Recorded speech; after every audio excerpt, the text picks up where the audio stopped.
యానాం నియోజకవర్గ పరిధిలోని దర్యాల తిప్ప వద్ద ఏటిగట్టుపై నుంచి కారు అదుపు తప్పి గౌతమి గోదావరిలోకి దూసుకు వెళ్లిపోయింది.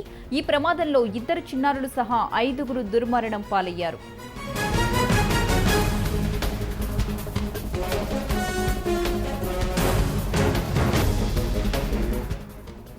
గోదావరిలోకి కారు దూసుకు వెళ్లి 5గురు దుర్మరణం పాలయ్యారు. యానాం నియోజకవర్గ పరిధిలోని దర్యాల తిప్ప వద్ద ఈ ఘటన జరిగింది.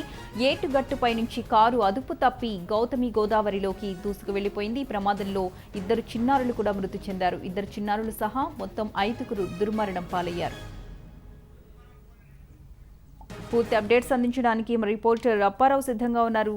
అప్పారావు, చెప్పండి, అసలు ఘటన ఏ విధంగా జరిగింది, ఎప్పుడు జరిగింది, ఎలా జరిగింది? కాకినాడ పూర్వంకి చెందిన కొప్పాడు సత్యరాజు అని అతను కాకినాడ నుంచి బయలుదేరి కోనసీమ అని చెప్పి రాత్రి బయలుదేరారు రాత్రి. అయితే అది గోదావరి ఒడ్డు నుంచి ఏటుగట్టు నుంచి ఆ కారు వెళ్తుంతో కొంచెం రూట్ మారటంలో అక్కడ జట్టి ఉంది, జట్టి దగ్గర నుంచి కారు బోల్తా పడిపోయింది, గోదావరిలో పడిపోయింది.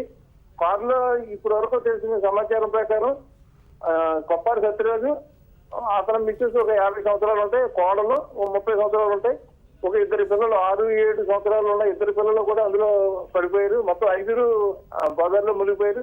అయితే ఇంకా ఎవరైనా ఉన్నారో ఈ సంఘటనలో ఏంటన్నది వాళ్ళు చూస్తున్నారు, ఇక్కడ దర్యాప్తు చేస్తున్నారు.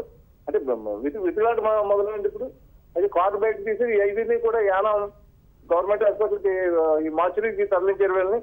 అయితే ఎప్పుడు వెళ్ళలేదు, ఏం వెళ్ళలేదు అనేది ఇంకా పూర్తిగా ఈ వివరాలు ఇంకా పూర్తిగా రాలేదు. అక్కడ మాత్రం ఇంకా ఎంక్వైరీ కొనసాగుతుంది, దర్యాప్తు కొనసాగుతుంది. అయితే ఇంకా ఎవరైనా అందులో ఉన్నారా ఏంటి అన్నది వాళ్ళు చూస్తున్నారు అక్కడ. అయితే మృతులకు సంబంధించిన బంధువులు ఎవరు అక్కడ చేరుకోలేదా? బంధువులంతా బయలుదేరి యానం వెళ్తున్నారు ప్రతిభ.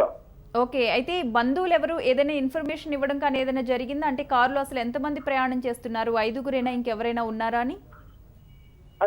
డ్రైవర్ అతనే కారు నడుపుకుంటున్నారు, 5గురే ఉండొచ్చు అని అంటున్నారు. అయితే పోలీసులు ఏంటంటే వాళ్ళు ఇంకా ఉండొచ్చేమో అన్న దాని మీద ఇంకా ఇదంతా వెసులాడు చేస్తున్నారు. Right, thank you Apparao.